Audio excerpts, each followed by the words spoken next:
Hello friends, welcome or welcome back to my channel. My name is Danny and today is the 4th episode of my fantasy genre blend series. If you guys haven't been around for any of the series so far, I will link the playlist for you guys. This is essentially a series where I've noticed that I really enjoy fantasy books that delve into some other genres, and so this is essentially my way of seeking out some of those books and seeing how much I really enjoy them. I'm going to split this video into 3 different parts. One, the results from the last episode, my last TBR, the books that I've read in the meantime that also fit into these categories, and my new books on my TBR. The first book in my last TBR was The Invisible Library. I ended up rating this a 4.5 star. This book was really a really fun time and the start of a new series for me, which I am excited to continue. In this series, you follow a character whose name is Irene, who works for the Invisible Library. And the Invisible Library is connected to a whole bunch of alternate realms, so kind of think like multiverse.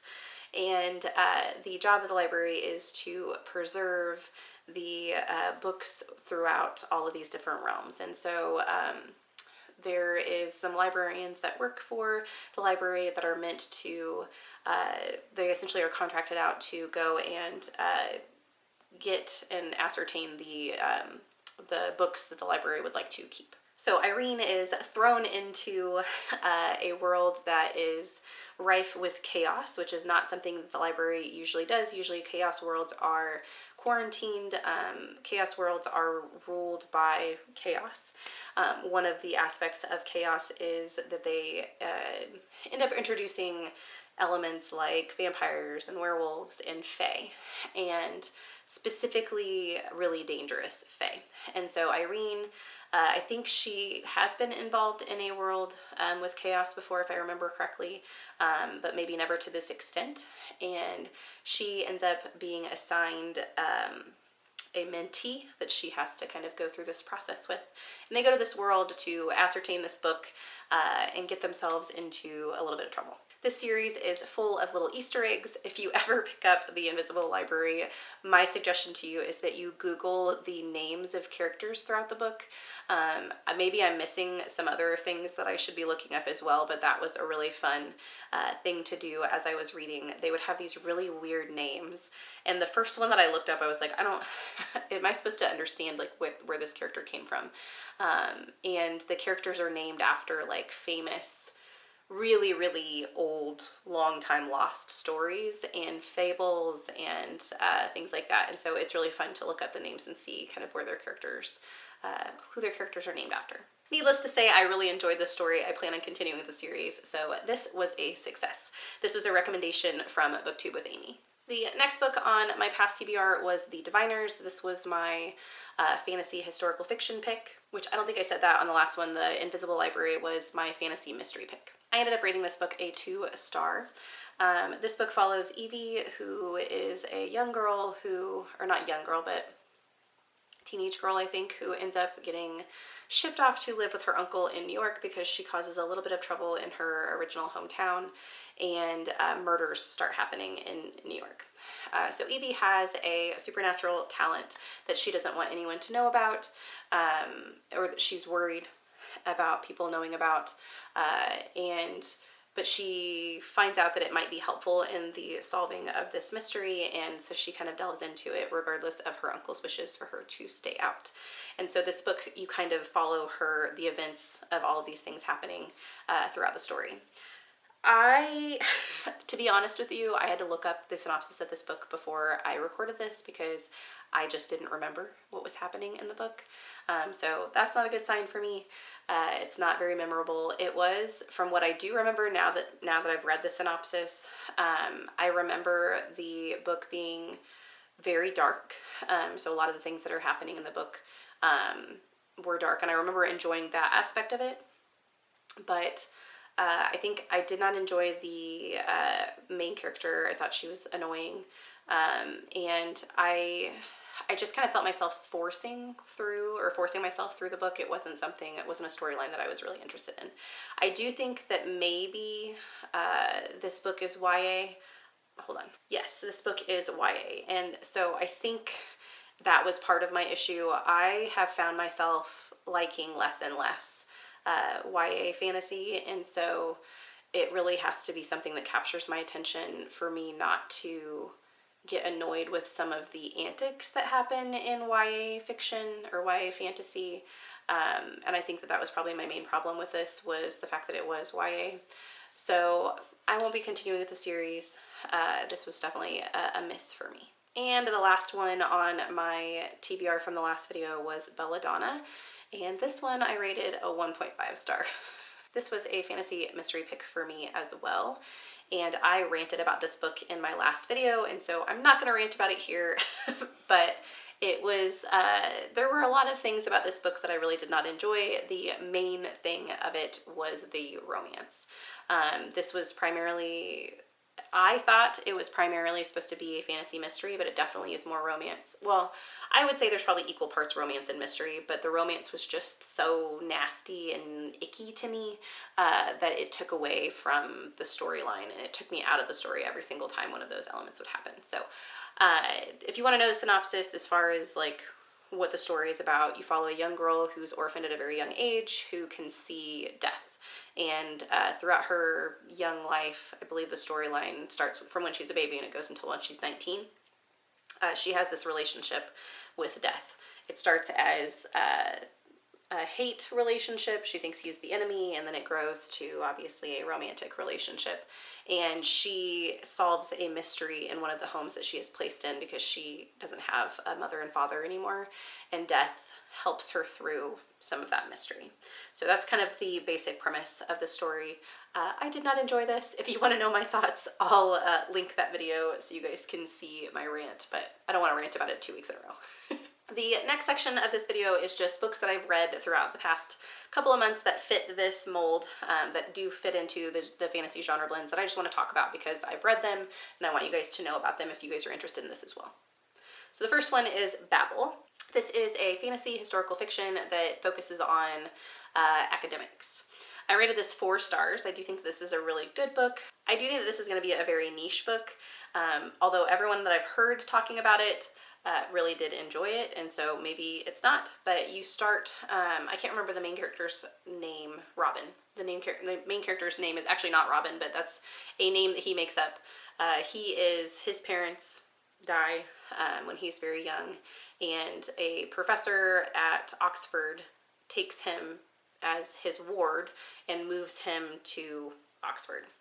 And so he is raised in kind of the English Empire, the British Empire, and he is raised as an Englishman, or a British person, but he is not. He is Cantonese, and I think he is taken out of Canton at 8 years old, if I remember correctly.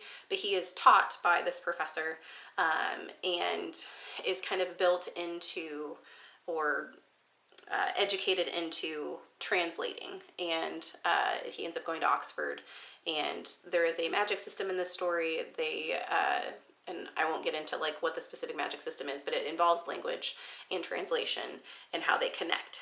And so he ends up in this position, in this very unique position, that he knows Cantonese, which is not, and Mandarin, I believe, is the language that they are most interested in him knowing. He knows these languages, which puts him in a very unique position because at that point in time, it was illegal for Chinese nationals to teach anyone their language.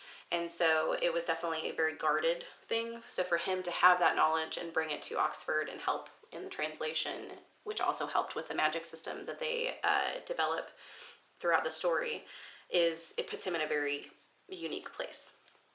And I just really enjoyed this story. Like I said, I gave it 4 stars.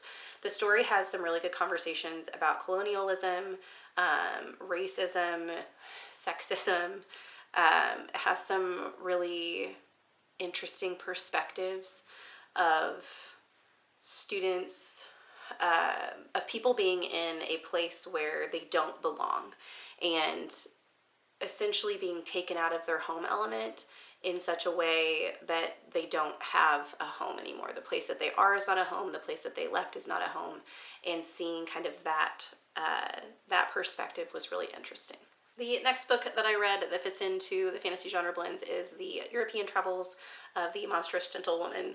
I rated this a 4.5 star. This was a fantasy / mystery. I talked about this in my latest video as well, so I won't talk about it too much. This was one of my favorites of January and February. This continues the Athena Club series. You follow a whole bunch of women who are not written about in traditional fantasy stories. So the daughter of Dr. Moreau, the daughter of Frankenstein, the daughter of Dr. Jekyll and Mr. Hyde. And they work together to solve these mysteries. So it's a really fun series, heartwarming series about these women coming together, making their own family, and helping the society around them. On to my future TBR, so the ones that I'm adding to my list to continue this series. The first is The Monsters We Defy. So I've talked about this book on my channel once before. I believe this is on my 23 and 2023. So 2 birds, 1 stone. So this is a heist story. It's also marketed as having African folklore and magic, and I think it's also marketed as a romance as well, which I know the last romance that I read for this wasn't great because it was Belladonna, but I've heard nothing but good things about this story. I really don't know much about the storyline other than the main character, I believe, can communicate with spirits in some way, and that helps with their heist that they're doing, but I don't know anything else about it. I'm excited to read it, and yeah, we'll see how it goes. The next book that I'm placing on my TBR is The Ballad of Black Tom, and this is my fantasy horror selection.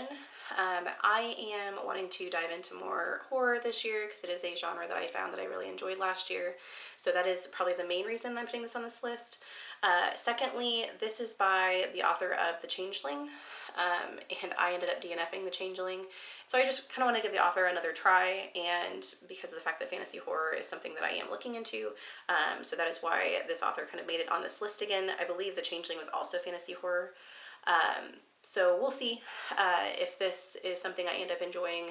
I believe this is about a character who magic has something to do with the music. I know he has a good guitar case that he carries with him. He talks about his magic suit, or the magic a suit can cast on people. I'm not sure if that's actually magic or if that's just like the perception of people whenever they wear a suit. But it talks about the fact that he's cursed and he ends up getting the attention of people that he really doesn't want. The story is set in Brooklyn, and there's a darkness that ends up getting awoken. So I don't know how this is gonna go. It sounds interesting to me, and fantasy horror has been a win, I think, more times than not. So yeah, I'm hoping this one is as well. And the last book that I'm adding to my TBR for this episode is Emily Wilde's Encyclopedia of Faeries, I believe is what it's called. I'll put it up on the screen. This is a fantasy historical fiction, and this book was mentioned in the Reading Nymphs video about she connected it to or related it to the memoirs of Lady Trent, which is a series that I'm still reading and that I really have enjoyed, and kind of the same premise of someone telling their story.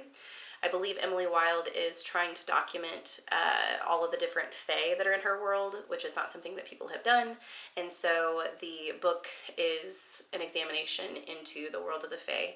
And from what I heard on, I think, Elliot Brooks'